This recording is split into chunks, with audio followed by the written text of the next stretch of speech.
श्रद्धेय राहुल गांधी जी से मैं आपके तालियों के बीच अनुरोध कर रहा हूं कि वो अपना मार्गदर्शन और उद्बोधन हमें दे।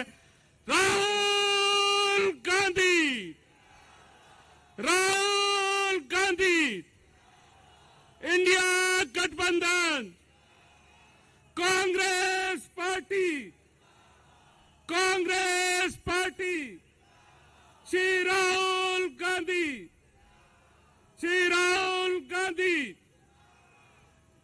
आदरणीय राहुल जी से अनुरोध है कि वो अपना मार्गदर्शन हम सबको दें।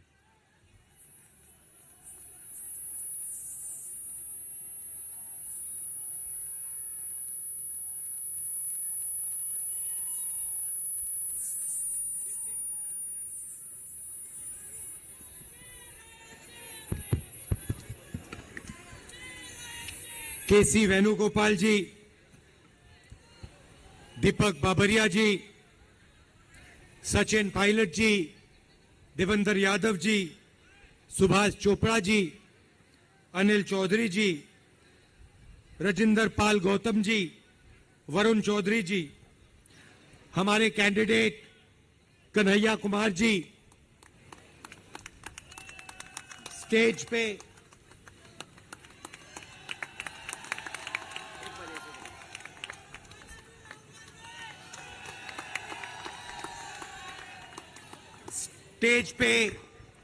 इंडिया गठबंधन के वरिष्ठ नेता,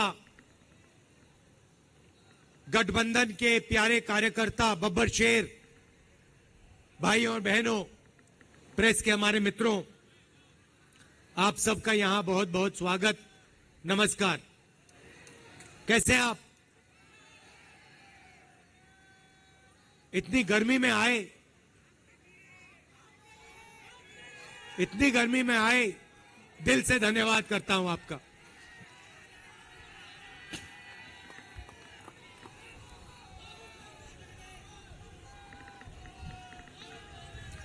भाइयों और बहनों, लड़ाई इस चुनाव में ये कॉन्स्टिट्यूशन की है, संविधान की है। ये जो संविधान है, ये सिर्फ एक किताब नहीं है। इसमें हिंदुस्तान की हजारों साल पुरानी एक विचारधारा, एक सोच है।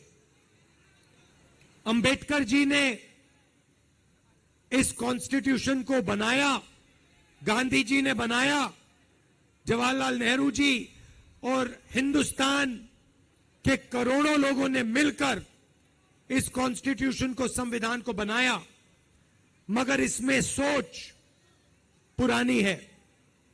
सोच बुद्ध भगवान की है, नारायण गुरु जी की है, बसवना जी की है, फूले जी की है, गांधी जी, अंबेडकर जी, इन सब की सोच से यह कॉन्स्टिट्यूशन बना है। और पहली बार बीजेपी के लोग खुलकर कभी नहीं कह सकते थे, पता नहीं आपको मालूम है नहीं मालूम है, मगर उन्होंने ना ये कॉन्स्टिट्यूशन एक्सेप्ट किया था, ना हिंदुस्तान का तिरंगा एक्सेप्ट किया था। तो पहले ये कहते नहीं थे, चुप रहते थे और सोचते थे कि किसी ना किसी दिन हम अंबेडकर जी की सोच, बुद्ध भगवान की सोच, गांधी जी की सोच को फाड़ के फेंक दें, मगर खुलकर कभी नहीं कह पाते थे। इस बार पहली बार इनके नेताओं ने खुलकर कहा है कि अगर हमारी सरकार आ गई तो हम अंबेडकर जी के कॉन्स्टिट्यूशन को रद्द कर देंगे, बदल देंगे, फाड़ के फेंक देंगे। और मैं बीजेपी और आरएसएस के लोगों से कहना चाहता हूं, आप सपने मत देखिए, आपकी बस की नहीं है, आप ये काम कर नहीं सकते हो, क्योंकि आपके सामने हिंदुस्तान के करोड़ों लोग खड़े हैं, कांग्रेस पार्टी खड़ी है, आपने करने की कोशिश भी की तो फिर देखो क्या होता है। भाई और बहनों, संविधान से रिजर्वेशन निकलता है, संविधान से चुनाव होते हैं, लोकतंत्र निकलता है, पब्लिक सेक्टर आता है, हरी क्रांति होती है, सफेद क्रांति होती है, टेलीकॉम रेवोल्यूशन होता है, मनरेगा, जो भी आपको मिला है वो इस कॉन्स्टिट्यूशन ने आपको दिया है। और ये हिंदुस्तान के गरीब लोगों की मेहनत से बना है, इसीलिए इसको हम कभी नहीं मिटने देंगे। ये रिजर्वेशन को मिटाने की बात करते हैं। मोहन भागवत जी का वीडियो आया था, उसमें कहते हैं कि रिजर्वेशन से देश को नुकसान होता है। हमने अपने मैनिफेस्टो में साफ कह दिया है कि ये जो 50% की लिमिट है इसको हम हटा देंगे, रिजर्वेशन को हम 50% से भी आगे बढ़ाने जा रहे हैं। आपने नरेंद्र मोदी जी के इंटरव्यू देखे? देखे वो जो चमचों वाले इंटरव्यू हैं? देखे नहीं देखे? वहां पे नरेंद्र मोदी जी बैठते हैं, 4 चमचे आ जाते हैं, देखे आपने? उसमें नरेंद्र मोदी अलग अलग बयान देते हैं। उनसे पूछा, वो एक चमचे ने पूछा, मोदी जी हिंदुस्तान में अमीर लोग अमीर होते जा रहे हैं, गरीब लोग गरीब होते जा रहे हैं, आपकी इस पे क्या राय है? नरेंद्र मोदी जी ने 30 सेकंड सोचा,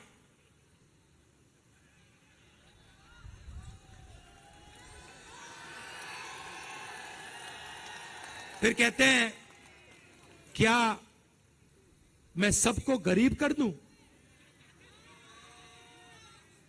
अच्छा देखो, कन्हैया है यहां पे।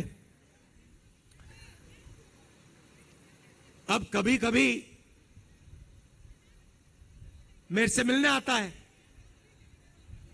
बातचीत होती है, कभी कभी इंटरनेशनल रिलेशंस पे बात हो जाती है, कभी गरीबी पे बात हो जाती है।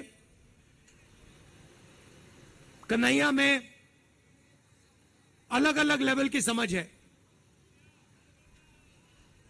यमुना पार की समझ है, किसानों की समझ है और इंटरनेशनल लेवल की भी समझ है।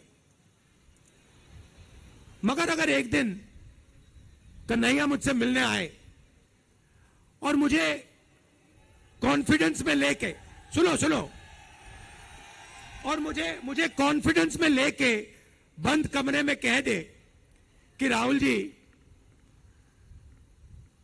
मैं बायोलॉजिकल नहीं हूं,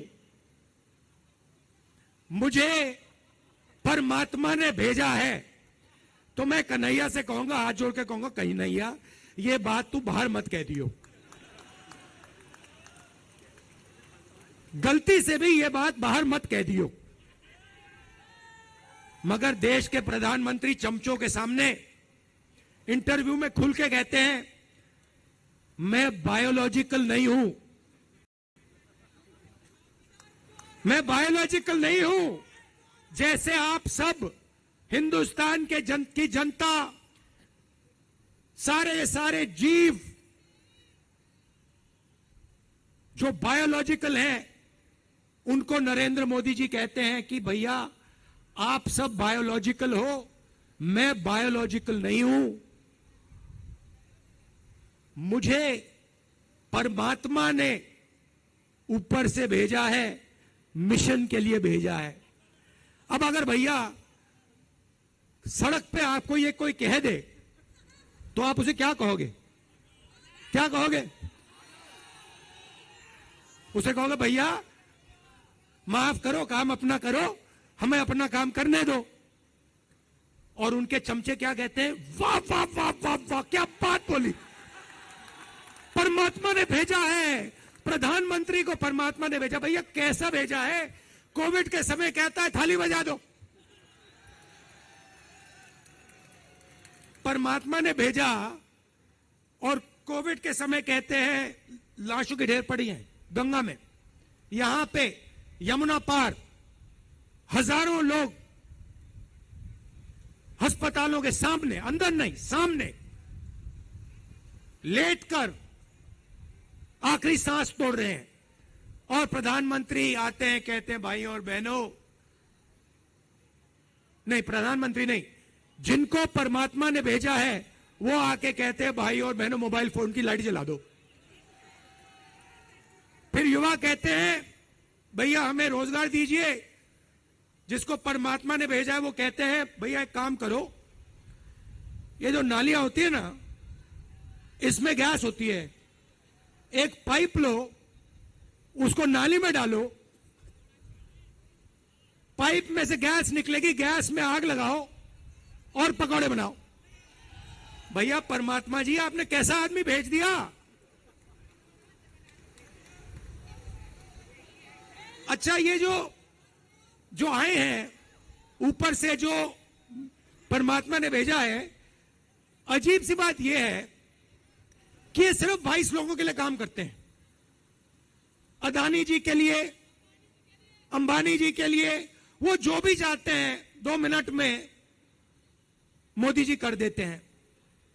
रेलवे चाहिए ले लो, पोर्ट चाहिए ले लो, इंफ्रास्ट्रक्चर ले लो, अग्निवीर स्कीम चाहिए, चलो अग्निवीर स्कीम दे देते हैं, जो भी इनको चाहिए दे देते हैं। कैसे महिलाओं को पैसा देंगे अभी मैं आपको समझाऊंगा, 1 सेकंड में। युवाओं को भी देंगे, मगर इसके पीछे सोच है।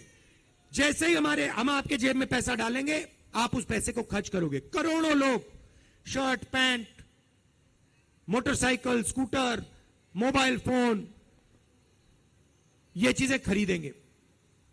हिंदुस्तान की अर्थव्यवस्था एक बार फिर से चालू होगी, इकोनॉमी चालू होगी, फैक्ट्रियां शुरू हो जाएंगी, और आप ही के बच्चों को, हिंदुस्तान के बेरोजगार युवाओं को उन्हीं फैक्ट्री में काम मिलेगा। तो चेन है, इंजन को हम स्टार्ट करना चाहते हैं। स्टार्ट करने का तरीका गरीबों के जेब में पैसा डालना है। उन्होंने इंजन को बंद करा। बंद कैसे किया? अरबपतियों के जेब में पैसा डालकर। अब युवाओं की बात करना चाहता हूं। 30 लाख रोजगार तो हम आपको शुरू में ही दे देंगे, मगर उसके बाद आपको हम एक अधिकार देने जा रहे हैं। पहली बार दुनिया की कोई सरकार ऐसा अधिकार दे रही है।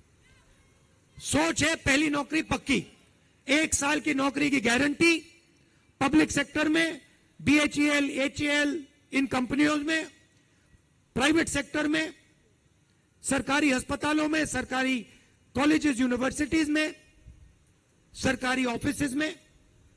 हिंदुस्तान के ग्रेजुएट्स को, यूनिवर्सिटी, कॉलेज, डिप्लोमा होल्डर्स को 1 साल की गारंटीड नौकरी, बेहतरीन ट्रेनिंग, और बैंक अकाउंट में महीने का 8,500 रुपए खटाखट खटाखट खटाखट अंदर।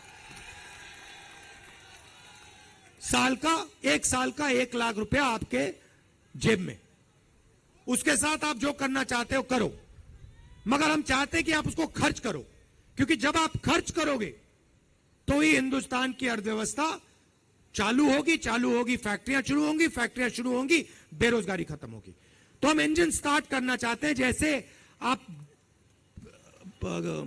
स्कूटर में पेट्रोल डालते हो और फिर चाबी घुमाते हो, ये जो पैसा हम आपके जेब में डाल रहे हैं, किसानों के जेब में डाल रहे हैं, ये वही है, पेट्रोल है अर्थव्यवस्था को स्टार्ट करने का। और आप ये किसी भी इकोनॉमिस्ट से पूछ लीजिए, वो आपको बताएगा कि हिंदुस्तान में अर्थव्यवस्था को चालू करने का यही तरीका है, और कोई तरीका ही नहीं है। तो ये हम करने जा रहे हैं, इससे करोड़ों लोगों को फायदा होगा। भाई और बहनों, अंत में ये विचारधारा की लड़ाई है। ये चाहते हैं, नरेंद्र मोदी जी चाहते हैं कि हिंदुस्तान में जो 90% लोग हैं, दलित, आदिवासी, पिछड़े वर्ग के लोग, माइनॉरिटी के लोग, गरीब जनरल कास्ट के लोग, इनकी कोई भागीदारी ना हो, इनकी कोई जगह ना हो। ये चाहते हैं कि हिंदुस्तान को जैसे पहले राजा महाराजा चलाते थे, वैसे ही 21वीं सदी के महाराजा, राजा महाराजा चलाएं। कांग्रेस पार्टी ने इसी के खिलाफ लड़ाई लड़ी थी।